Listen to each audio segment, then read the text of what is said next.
جناب مرحوم سچپال جی سال 1980 میں لوک دل پارٹی کے نمائندے کی حیثیت سے راجیہ سبھا کے رکن بنے اور بعد ازاں سال 1984 میں انڈین نیشنل کانگریس میں شمولیت اختیار کی۔ مرحوم قائد سال 1999 تا 1991 علی گڑھ سے 9ویں لوک سبھا کے رکن منتخب ہوئے۔ سال 2004 میں مرحوم قائد بھارتیہ جنتا پارٹی میں شامل ہوئے اور کئی اہم تنظیموں پر فائز رہے، جن میں اتر پردیش بی جے پی کے نائب صدر، بی جے پی کسان مورچے کے آل انڈیا انچارج اور جماعت کے قومی نائب صدر شامل ہیں۔ اپنی نمایاں عوامی خدمات کے دوران مرحوم سچپال ملک نے مختلف ریاستوں میں گورنر کی حیثیت سے اپنی خدمات انجام دی۔ مرحوم قائد سال 2017 تا 2018 تک گورنر بہار، سال 2018 میں گورنر اڑیسہ، سال 2018 تا 2019 گورنر جموں کشمیر، سال 2019 تا 2020 گورنر گوا اور سال 2020 تا 2022 گورنر میگھالیہ کے طور پر تعینات رہے۔ اپنے پورے کیریئر کے دوران مرحوم قائد اپنی صاحب گوئی اور حکمرانی و سماجی انصاف کے مسائل میں گہری دلچسپی کے لیے جانے جاتے تھے۔ طویل علالت کے بعد مرحوم سچپال جی 5 اگست 2025 کو نئی دہلی کے رام منوہر لوہیا اسپتال میں 79 برس کی عمر میں وفات پا گئے۔ مرحوم قائد کی وفات سے ملک نے ایک منجل ہوئی سیاستدان، تجربہ کار منتظم اور بے باک عوامی خادم کو کھو دیا، جنہوں نے قومی و علاقائی سطح پر نمایاں خدمات سر انجام دی۔ نمبر 2، شری گلچین سنگھ چارک، سابق وزیر و ممبر جموں کشمیر قانون ساز کونسل۔ جناب گلچین سنگھ چارک ایک تجربہ کار سیاستدان اور ریاست جموں کشمیر کے وزیر رہے۔ مرحوم چارک صاحب ضلع سامبا سے تعلق رکھتے تھے اور سال 1942 میں پیدا ہوئے۔ ایک سیکولر نظریے سے پرورش پانے والے چارک صاحب نے اپنا سیاسی کیریئر انڈین نیشنل کانگریس سے شروع کیا، جس کے ساتھ وہ ایک طویل عرصہ تک وابستہ رہے۔ مرحوم نے کانگریس پارٹی کے ساتھ اپنی طویل وابستگی کے دوران مختلف اہم عہدوں پر اپنی خدمات سر انجام دی، جن میں آل انڈیا کانگریس ورکنگ کمیٹی کے ممبر اور ملک کی کئی اہم ریاستوں کے لیے بطور انچارج بھی اپنے فرائض سر انجام دی۔ 17 مارچ 1997 تا 16 مارچ 1999 اور 10 مارچ 2003 تا 9 مارچ 2009 2 مرتبہ مرحوم گلچین سنگھ چارک جموں کشمیر قانون ساز کونسل کے ممبر ہیں۔ مرحوم اپنے نمایاں کیریئر کے دوران کئی اہم عہدوں پر فائز رہے۔ مرحوم نے 2005 تا 2008 اس وقت کے وزیر اعلیٰ محترم غلام نبی آزاد کے سربراہی والی پی ڈی پی کانگریس کے مخلوط سرکار میں کابینہ میں بطور تعمیرات عامہ، اعلیٰ تعلیم اور انتظامی اصلاحات کے وزیر کے طور اپنے فرائض انجام دیے۔ مرحوم رہنما ڈوگرا صدر سبھا کے صدر رہے۔ صوبہ جموں کی ترقی اور باہمی بھائی چارہ کے فروغ، خاص کر پونچھ اور راجوری جیسے ملٹنسی متاثرہ علاقہ جات میں مشکل وقت کے دوران ان کی کارکردگی کے سبب بڑے پیمانے پر ان کا احترام کیا جاتا تھا۔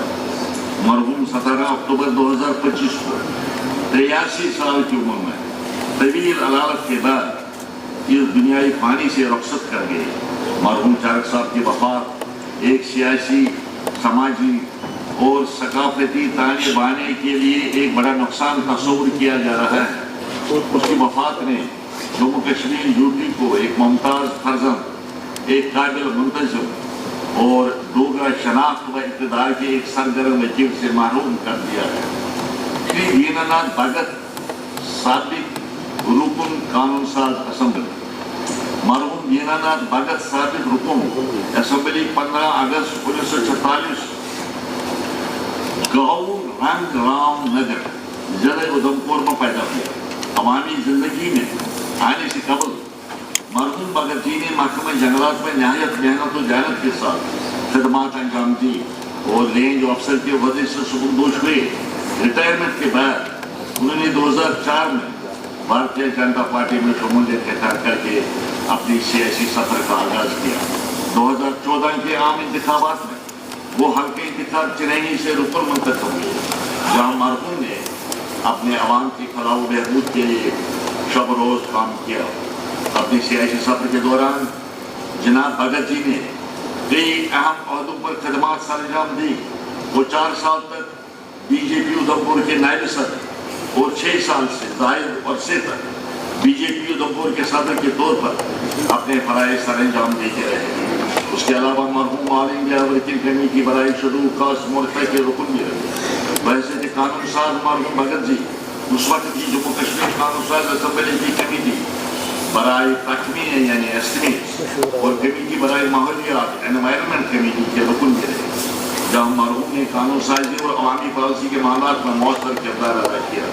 जनाब जिन्नाथ भगत अपनी इंतसारी अवाम से करीबी राब्ते और खदमात हलक के जज्बे के बायस तमाम सियासी हलकों में यकसां तौर पर एहतराम की निगाह से देखे जाते थे। मरहूम कायद गरीब, पसमंदा और महरूम तबकात की फलाह के लिए गहरे जज्बे से काम करते रहे। खुसूसन अपने हल्के इंतखाब चिरैनी में उनकी खदमात हमेशा याद रखी जाएंगी। मरहूम भगत जी की रियासत जम्मू कश्मीर की सियासी बरादरी के लिए बिलखुसूस जिला उधमपुर के अवाम के लिए एक बड़ा नुकसान है। जनाब भगत जी तवील अदालत के बाद 8 सितंबर 2025 को वफात पा गए। उनके इंतकाल से हमने एक मुखलिस अवामी नुमाइंदा, एक बाअमल समाजी कारकुन और पसमंदा तबकात के पुरजोश हामी को खो दिया है। जनाब गुलाम नबी शाहीन साबिका रुकनी कानून साज कौंसिल, मरहूम गुलाम नबी शाहीन साबिक रुकनी कानून साज कौंसिल 1956 में नमा बाजार श्रीनगर में तवालुद हुए। मरहूम ने अमरसन कॉलेज श्रीनगर से ग्रेजुएशन की डिग्री हासिल की और कम उम्री ही से सियासी सरगर्मी की तरफ रागिब हुए। 1970 की दहाई में मरहूम शाहीन साहब ने अवामी स्टडी सर्कल में नुमाया किरदार अदा किया और बाद 1970 में जम्मू कश्मीर यूथ फेडरेशन में शमूलियत इख्तियार करके बतौर खजांची यानी ट्रेजरर खिदमात अंजाम दी।